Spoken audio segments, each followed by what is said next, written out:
Hello students, आपका मेरे channel smart study में स्वागत है। स्टूडेंट्स, आज हम शिक्षा निदेशालय की तरफ से दी जाने वाली कार्य पत्रक नंबर 27 करेंगे, जो कि क्लास 7th की है और विषय है हिंदी। ये वर्कशीट 29 दिसंबर 2020 की है। तो आइए शुरू करते हैं आज की वर्कशीट शुरू करने से पहले प्लीज मेरे चैनल को सब्सक्राइब कर दीजिए। तो आइए देखते हैं आज की वर्कशीट। संख्या। प्यारे बच्चों, इन वाक्यों को पढ़िए। सुभद्रा ने सुहास को पढ़ाया। मुंबई में ईडन गार्डन नहीं है। महाभारत की रचना वेद व्यास ने की है। बचपन की तरह नादानी अब बुढ़ापे में कहाँ रह गई है। कक्षा में सभी विद्यार्थी झुंड बनाकर खड़े थे। इन वाक्यों में मुंबई, ईडन गार्डन, महाभारत, सुभद्रा, सुहास, वेदव्यास आदि विशेष स्थान, पुस्तक अथवा व्यक्ति के नाम हैं। इसी तरह कक्षा, विद्यार्थी, झुंड आदि जाति विशेष के समूह के नाम से हैं। बचपन, पवित्र, नादानी, बुढ़ापा आदि भावों के नाम हैं। अतः किसी व्यक्ति, वस्तु, स्थान, भाव अथवा अवस्था के नाम को हम संख्या कहते हैं। तो देखिए, इसे समझते हैं बेटा। देखो, किसी भी चीज़ का नेम, हम संख्या को क्या कहते हैं? Naming word. मतलब किसी भी चीज़ को अगर हम नाम से पुकार रहे हैं तो वो क्या होगी? संख्या। किसी भी चीज़ को, चाहे आप जैसे कह दो बेड, अलमीरा, आप जिस भी चीज़ को देख रहे हैं अपने आसपास, उनको नाम से लेके पुकारे। जैसे कि पंखा हो गया, आपका टीवी हो गया, आपके रूम में जो भी है, दीवार हो गई, इसके अलावा दरवाजा हो गया, अलमारी हो गई, बेड हो गया। तो जिस भी चीज़ को हम नाम से पुकारते हैं उसे हम संख्या कहते हैं। तो पहले आपको ये समझना जरूरी है कि संख्या किसे कहा। जैसे कि सुभद्रा, सुहास, मुंबई, ईडन गार्डन, महाभारत, वेद व्यास, बचपन, नादानी, बुढ़ापा। हम क्या कर रहे हैं? इनको किसी भी नेमिंग वर्ड, मतलब किसी भी चीज़ को जब नाम लेके बुलाया जाता है तो उसे हम संज्ञा कहते हैं।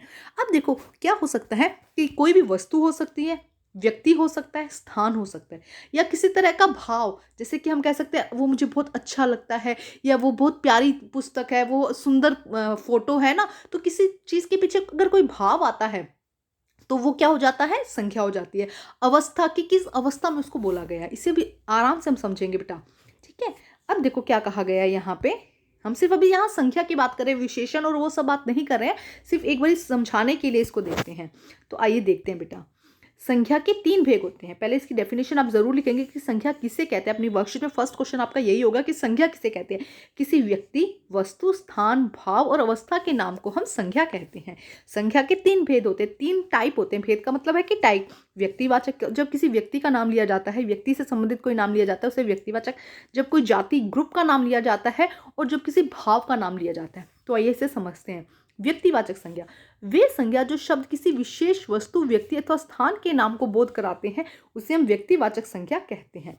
तो वे शब्द, वे संज्ञा शब्द जो किसी विशेष वस्तु, व्यक्ति और स्थान के बारे में बताता है। अगर आपसे कोई विशेष वस्तु पूछी जाए, जैसे कि ताजमहल है ना, ये क्या है? एक वस्तु हो गई है ना। विशेष स्थान के बारे में, जैसे कि आगरा एक स्थान हो गया, या किसी विशेष व्यक्ति के बारे में, स्पेशल राहुल, मोहित, कोई भी एक नाम लिया जाए तो वो क्या हो जाएंगे? हमारे व्यक्तिवाचक संज्ञा। वो क्या हो जाएंगे? हमारी व्यक्तिवाचक संज्ञा।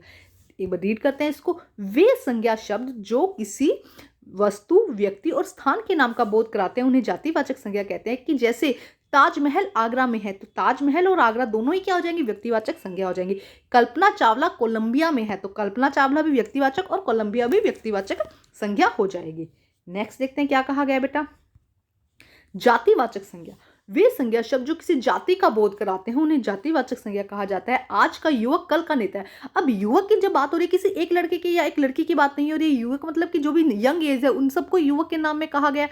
तो जो भी यंग एज है उनको किस में कहा गया? युवक लिख के दिया गया। और किसी एक नेता की बात नहीं हो रही है, सभी नेता की बात हो रही है, तो एक ग्रुप की बात हो रही है ना, तो इसे हम जातिवाचक संज्ञा कहते हैं। जैसे कि शेर, भेड़, भैंस की भांति झुंड में नहीं रहता। शेर, भेड़ और भैंस की भांति झुंड में नहीं रहता। तो यहाँ किसी एक शेर की बात नहीं हो रही, ना ही किसी एक भेड़ की, और ना ही किसी एक भैंस की बात हो रही। यहाँ पे क्या हो रहा है? उनके हमने एक शेर कह दिया तो जितने भी शेर हैं इस ग्रुप में वो आ जाएंगे। ठीक है। समझो कि जातिवाचक का मतलब है कि आपने एक बोल दिया, क्लास बोल दिया, तो वहां पे जरूरी नहीं है कि आप क्लास मेंशन कर रहे हो। जैसे कि 6th A क्लास है ना, कि हर्षिता या कनिशिका या कोई भी नाम ले लो, तो वो क्या हो जाएगा? व्यक्तिवाचक, जहां पे हमने एक नाम लिया। लेकिन जब हम पूरी कह देते कि लड़कियां, तो क्या हो गया? ग्रुप हो गया। बॉयज, राहुल, बॉयज, तो राहुल जब कहा तो वो व्यक्तिवाचक में जाएगा। लेकिन हमने जब लड़के कह दिया तब वो क्या हो जाएगा? जातिवाचक, क्योंकि झुंड आ गया ना, लड़कों में एक लड़का नहीं, सभी लड़के आ जाएंगे। शिक्षक, जैसे अब टीचर का आप नाम ले लो, जो भी आपकी फेवरेट टीचर है आप उनका नाम ले लो, तो वो तो हो जाएंगे व्यक्तिवाचक, क्योंकि आपने किसी एक टीचर का नाम लिया। लेकिन जब आप शिक्षक कहते हैं तो वो पूरा एक टीचर्स का ग्रुप हो गया। तो शिक्षक ने छात्रों को सम्मान किया, शिक्षकों ने छात्रों का सम्मान किया। तो छात्र, अगर एक बच्चे का नाम आएगा तो वो क्या होगा, व्यक्तिवाचक। लेकिन जब ग्रुप का नाम आएगा तो क्या हो जाएगा, जातिवाचक। भाववाचक, वे संज्ञा शब्द जो किसी अवस्था या भाव का बोध कराते हैं, भाववाचक संज्ञा कहलाते हैं। क्रोध मनुष्य का शत्रु है। तो क्रोध, देखो क्रोध क्या है, भाव दिखा रहा है ना हमारा। बचपन में गांधी जी बड़े शर्मीले बालक थे, तो बचपन क्या है, एक हमें भावना, फीलिंग्स वाली बात है ना। इसी तरह उगते सूरज की लालिमा देखो, तो ये सब क्या हो जाएंगे बेटा, भाववाचक, जहाँ पे भावनाएं कुछ दिखाई दे रही है, समझ में आया, जिसको हम टच नहीं कर सकते, फील नहीं कर सकते, जिसको हम टच नहीं कर सकते ना, ऐसे शब्दों को हम क्या कहते हैं, भाववाचक संज्ञा कहते हैं। तो आइए यहाँ पे क्वेश्चंस दिए हैं, इन्हें करते हैं हम। रेखांकित शब्दों के भेद की पहचान करके उनका नाम लिखिए। तो सबसे पहले एवरेस्ट नेपाल की सीमा में है, तो आपको पता ना एवरेस्ट, एवरेस्ट क्या है, किसी विशेष वस्तु की जगह का नाम है ना। तो ये क्या हो जाएगा बेटा, ये हो जाएगा व्यक्तिवाचक। ये क्या हो जाएगा, व्यक्तिवाचक। ठीक है, नेक्स्ट देखते हैं क्या दिया गया है। झुंड में चलना भेड़ों का काम नहीं, तो झुंड क्या हो जाएगा बेटा, जातिवाचक। देखो अभी बताया था ग्रुप जहां पे आता है तो वो क्या होता है, जातिवाचक। ठीक है, नेक्स्ट देखते क्या लिखा है। क्रोध अक्ल को खा जाता है, क्रोध जो है वो अक्ल को खा जाता है। तो क्रोध कैसा शब्द है बेटा, भाववाचक संज्ञा। ये क्या हो जाएगी, आप संज्ञा लगा लेना बेटा आगे से, ठीक है, भाववाचक संज्ञा। ठीक है, नेक्स्ट देखते हैं। नारी की दशा से देश का दृष्टिकोण पता चलता है। तो नारी और देश दोनों ही कैसी हैं बेटा, देखो नारी एक लेडी के लिए बात नहीं की गई है और किसी एक देश की बात नहीं कही गई, तो दोनों ही क्या है, जातिवाचक। दोनों ही क्या आ जाएंगे, जातिवाचक। आप दोनों ही यहाँ पे लिख दीजिएगा जातिवाचक। फर्स्ट शब्द के लिए लिखे तो फर्स्ट के लिए, नहीं तो दोनों ही यहाँ पे लिख दीजिएगा कि दोनों ही क्या है, जातिवाचक संज्ञा है। आप संज्ञा जरूर लिखेंगे इसके आगे ना। ठीक है, उसके बाद देखिए, ताजमहल के चबूतरे की लंबाई और चौड़ाई बराबर है। तो क्या आप लंबाई और चौड़ाई को महसूस कर सकते हो, नहीं कर सकते ना। लंबाई और चौड़ाई क्या हो जाएगी, भाववाचक संज्ञा। कैसी संज्ञा हो जाएगी, दोनों ही कैसी हो जाएंगी, भाववाचक संज्ञा। ठीक है, नेक्स्ट देखिए क्या है बेटा, हम नेक्स्ट देखते हैं क्वेश्चन नंबर 6। लाल किला दिल्ली में है, तो लाल किला एक स्पेशल चीज है, दिल्ली भी एक स्पेशल चीज है, तो ये क्या हो जाएंगे, व्यक्तिवाचक। ये क्या हो जाएंगी, व्यक्तिवाचक। व्यक्तिवाचक संज्ञा, दोनों में ये क्या हो जाएगा बेटा, व्यक्तिवाचक संज्ञा हो जाएगी। ठीक है, उसके बाद नेक्स्ट देखिए, राहुल को गुस्सा आ गया। तो राहुल क्या है, एक व्यक्ति है, तो यहां पे भी क्या आ जाएगा, व्यक्तिवाचक। ठीक है बेटा, नेक्स्ट देखिए क्या लिखा है।